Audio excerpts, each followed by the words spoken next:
জায়েদ খানের ছোট ভাই ডিগবাজি।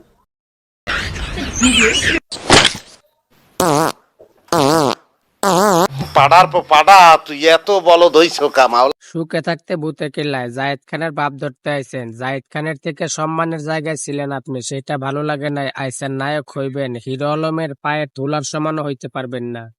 ডিগবাজিটা দিয়েছি, এটা মনে করেন আসলে 100 পাওয়ারের ডিগবাজি। শাকিব খানের সাথে টক্কর দেওয়া যায়, বাট এই মুহূর্তে না।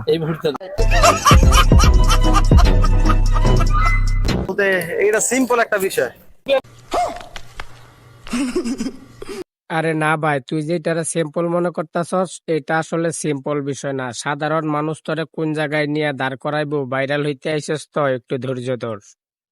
প্লিজ আজকের জন্য এখানে সমাপ্ত। মাওলানা এই সময় কম, শুরু করো। না না, এখনই শেষ না। কি বলেন ভাই, মাত্র তো শুরু হইলো, ধৈর্য ধরেন। আপনি শুরু করছেন, আমরা শেষ করে দিব সাধারণ মানুষ। আগে মাওলানা থেকে এখন চিত্রনায়ক হবেন।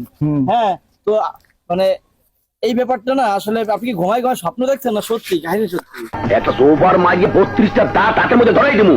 না ভাই, এরা আর কখনো মাওলানা বলবেন না। এরা যদি মাওলানা বলেন তাহলে বাকি মাওলানাদের কলঙ্ক হবে। আর সে ঘুমায় ঘুমায়া স্বপ্ন দেখে নাই, তার উপর সবচাইতে বড় যে শয়তান সেটাই বর করছে, না হলে এত বড় সিদ্ধান্ত নেয় কিভাবে? বলে গেলাম, বড় বড় বুদ্ধিজীবী যারা আছে ডিরেক্টর, তারা আসবে, নরমাল গুলা না। শাকিব খানের সাথে টক্কর দেওয়া যায়, বাট এই মুহূর্তে না। তোর মুখে আমি মুইতা দিমু। তুই এখনো বোকার স্বর্গে বাস করস। মাওলানা থেকে তুই টিকটকার হইতে আইসস। প্রডিউসাররা এত বোকা না যে তোর মতো নাস্তিকরে নিয়ে তারা সিনেমা করবে, লক্ষ লক্ষ কোটি কোটি টাকা নষ্ট করবে। আর সাকিব খানের সাথে টক্কর দিবি তো দূরের কথা, সাকিব খানের পায়ের ধুলার সমানও তুই হইতে পারবি না। পাড়া মুর্শিদ কমিটি আছে, এদেরকে আমি কখনো গণার ধরতাম না। আসসালামু আলাইকুম বড় ভাই।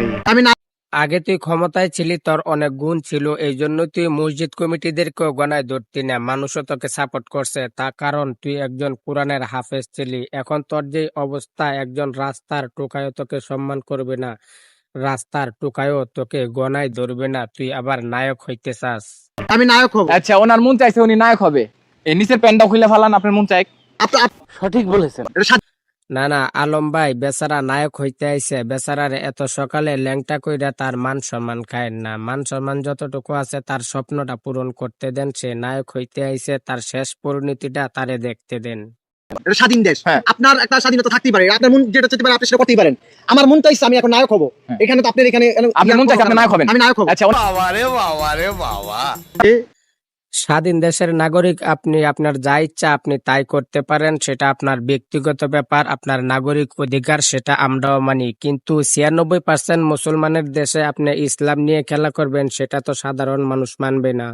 রাজকুমার, আগামী ঈদুল আজহার সময় আমার সিনেমা রিলিজ হবে 5 কুমার। আমার হোগা মারা শেষ।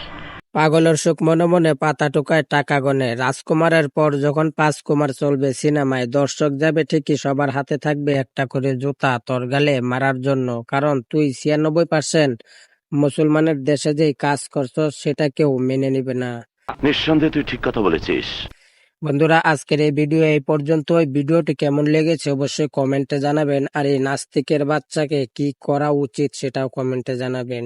আল্লাহ হাফেজ।